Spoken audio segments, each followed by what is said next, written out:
Evangelho de João, capítulo 10, versículo 1 ao versículo 10. Jesus disse: Eu afirmo a vocês que isto é verdade. Quem não entra no curral das ovelhas pela porta, mas pula o muro, é um ladrão e bandido. Mas quem entra pela porta é o pastor do rebanho. O porteiro abre a porta para ele. As ovelhas reconhecem a sua voz quando ele as chama pelo nome, e ele as leva para fora do curral. Quando todas estão do lado de fora, ele vai na frente delas e elas o seguem porque conhecem a voz dele. Mas de jeito nenhum seguirão um estranho. Pelo contrário, elas fugirão, pois não conhecem a voz de estranhos. Jesus fez essa comparação, mas ninguém entendeu o que ele queria dizer.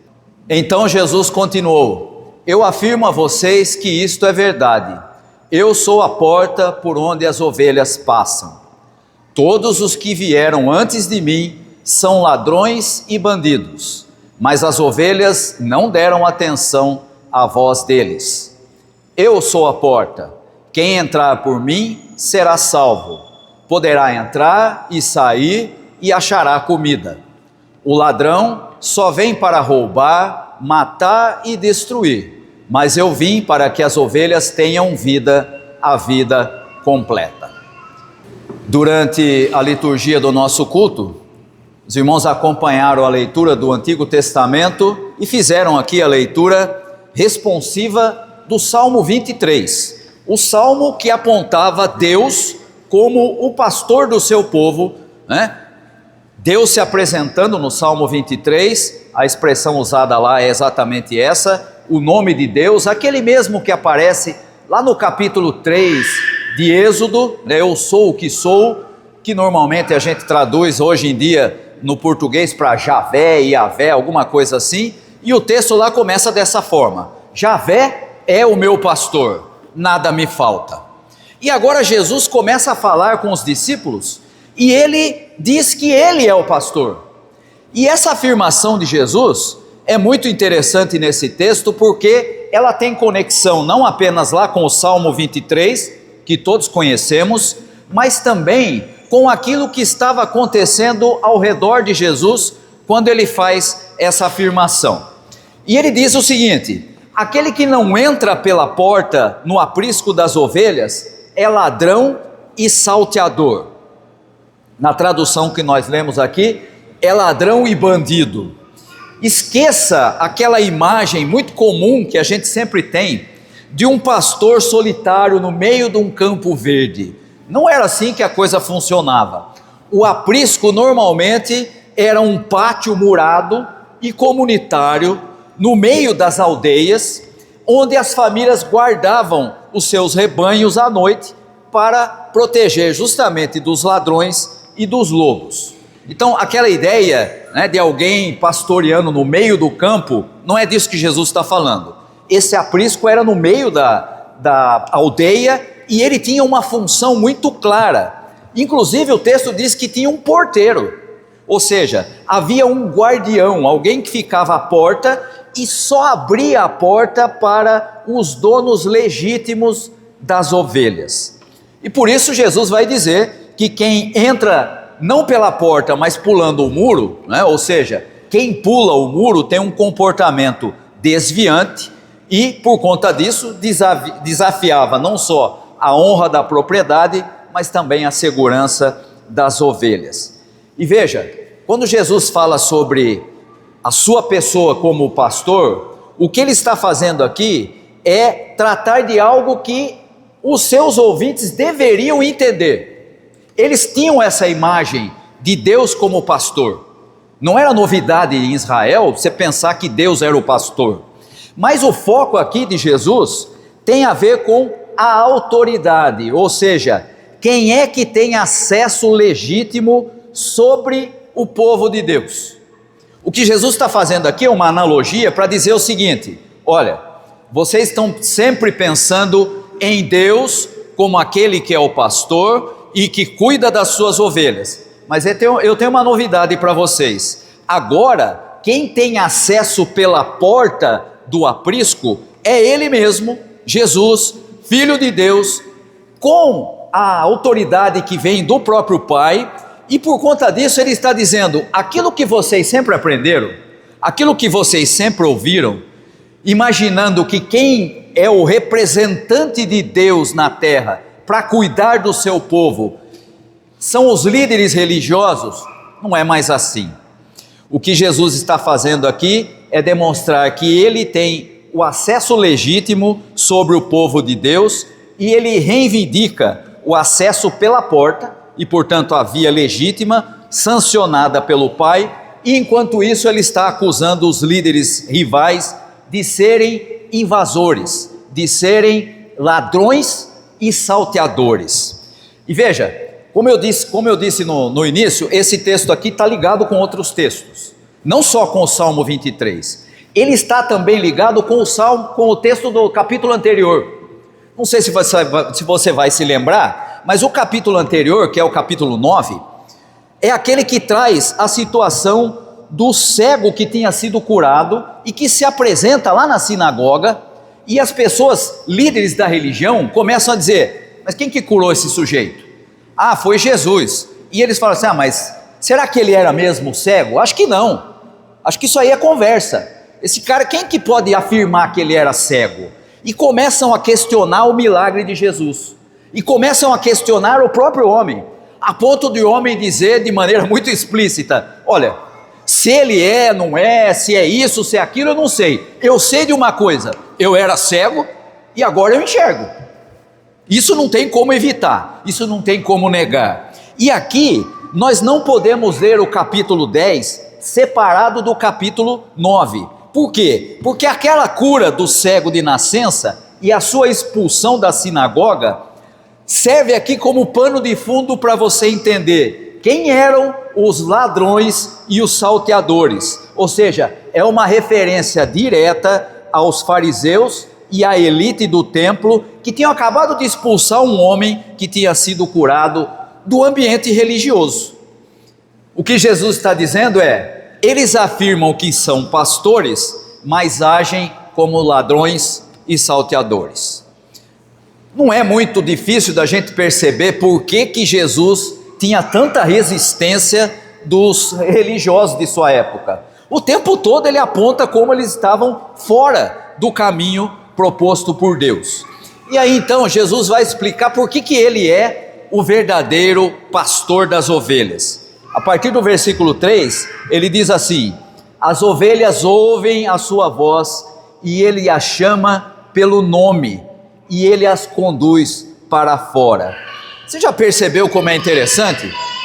Todo grupo de relacionamento, todo grupo que em algum momento se relaciona, acaba criando um tipo de linguagem interna, um tipo de linguagem própria. A gente se identifica, né? Eu costumo brincar, em casa a gente tem inclusive as piadas internas, só quem é de casa é que entende o que você está falando, né? Isso é muito comum, né? E aqui o que Jesus está dizendo é exatamente isso: olha, vocês estão percebendo como as coisas funcionam?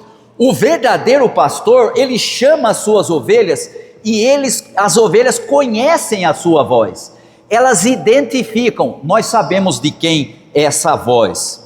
As ovelhas conhecem a voz deste pastor, que é Jesus. Não é qualquer um, ele vai dizer isso no próprio texto. Se alguém de fora chamar, elas não atendem, elas saem de perto dele. Por quê? Porque não conhecem a sua voz, não reconhecem a voz de estranhos. E aqui nós temos que perceber algo que é muito problemático nos nossos dias. Hoje nós temos muitas igrejas ouvindo a voz de estranhos, que nem sequer conhecem muito quem é Jesus e qual é o ensino de Jesus, e começam a seguir essas vozes que são estranhas e são conduzidos para caminhos que não levam às pastagens, como diz o Salmo 23. Pelo contrário, são vozes que afastam as pessoas daquilo que foi proposto por Jesus. Está aí na nossa realidade a quantidade enorme de escândalos envolvendo pessoas que deviam ser líderes que encaminham para Jesus, o verdadeiro pastor. Hoje em dia nós temos esse problema muito sério. Tem muita gente nas igrejas ouvindo vozes estranhas e não tem mais a capacidade de perceber que aquilo não tem a ver com Jesus, que aquilo não diz respeito ao Evangelho e que aquilo leva para caminhos de morte. Em outras palavras, o que nós precisamos perceber nesse texto é que a igreja precisa estar sintonizada apenas com a revelação de Jesus, ou seja, precisa se tornar imune à retórica de líderes que são, na verdade, ladrões e salteadores. Mas o texto diz também que Jesus afirma o seguinte: o verdadeiro pastor entra pela porta e ele conduz as ovelhas para fora. O pastor tira as ovelhas do pátio comum para levá-las ao pasto. Isso aqui tem dois sentidos, né? Um, óbvio, tem que levar as ovelhas para comer, mas também simboliza de forma muito clara que Jesus está afirmando que ele tira os seus seguidores daquelas estruturas já consagradas na religião de Israel para levá-los para uma novidade de vida que é o discipulado. E a música da voz é interessante nesse texto. As ovelhas não seguem doutrinas, não seguem uma teologia melhor do que a dos outros. Elas seguem uma voz, elas seguem uma melodia. A fé não é uma concordância doutrinária. Essa igreja é melhor do que a outra porque a doutrina dela é mais bem elaborada. Não é isso. Pelo contrário, a fé é a sedução pela voz do pastor verdadeiro. E veja que aqui a autoridade de Jesus não é impositiva, mas atrativa. As ovelhas ouvem a sua voz e a seguem por causa da melodia, elas reconhecem quem ele é. E aqui então nós temos Jesus afirmando: eu sou a porta das ovelhas. Se alguém entrar por mim, será salvo. Entrará e sairá e achará pastagem. Veja que no Antigo Testamento, aliás, na época de Jesus, o templo e a lei eram as portas de acesso a Deus. E agora Jesus está dizendo: não é mais assim. Agora o acesso a Deus acontece por meio dele, Jesus. Ele se coloca como a porta. Não é mais lei, não é mais o templo, agora é uma pessoa. Você tem acesso a Deus em Jesus. E essa é a mudança mais importante no Evangelho. Esqueça a religião, esqueça os ritos, esqueça tudo aquilo que você precisa fazer para alcançar a comunhão com Deus. Agora você precisa seguir Jesus, ouvir a sua voz. É Ele que dá acesso ao Pai. E aí então Jesus diz que Ele entra e sai, né? Ou seja, as ovelhas entram no aprisco e saem do aprisco. E por que que isso acontece? Porque não tem comida dentro do aprisco, lá é lugar de segurança, mas é preciso comer, é preciso sobreviver, e Ele então as conduz para fora. A comida está fora do aprisco, no risco do campo aberto, mas você não precisa ter medo, porque Jesus é o pastor que dá a segurança que nos permite correr os riscos em busca da comida e da vida. E aí então finalmente Jesus termina a sua explicação fazendo uma afirmação muito bonita. Ele diz assim no versículo 10: o ladrão vem somente para roubar, matar e destruir. Eu vim para que tenham vida e vida em abundância. A vida em abundância aqui não é como a gente ouvia antigamente, aquela vida eterna após a morte. Também não é, como dizem hoje em muitas igrejas evangélicas, a acumulação de bens, a prosperidade. Não é isso que é vida abundante. Vida abundante é aquela vida que tem gosto de vida aqui e agora. Tudo aquilo que rouba a alegria de viver, seja culpa, seja instituição, e mesmo teologias podem ser entendidas como ladrões e salteadores. A vida em abundância que Jesus diz, o que é que ela significa então? É aquela vida que é tão boa, tão bonita, que a gente não quer que ela acabe. Esse texto nos ensina que Jesus veio para que a nossa vida não seja um fardo, mas uma festa. Não um fardo, mas uma festa. Eu sou o pastor das ovelhas, diz Jesus. As minhas ovelhas ouvem a minha voz. Pare de ouvir vozes estranhas. Pare de seguir absurdo que contraria aquilo que Jesus ensinou. Ouça a sua voz, siga, porque com Ele temos vida e vida em abundância. Que Deus nos abençoe. Amém.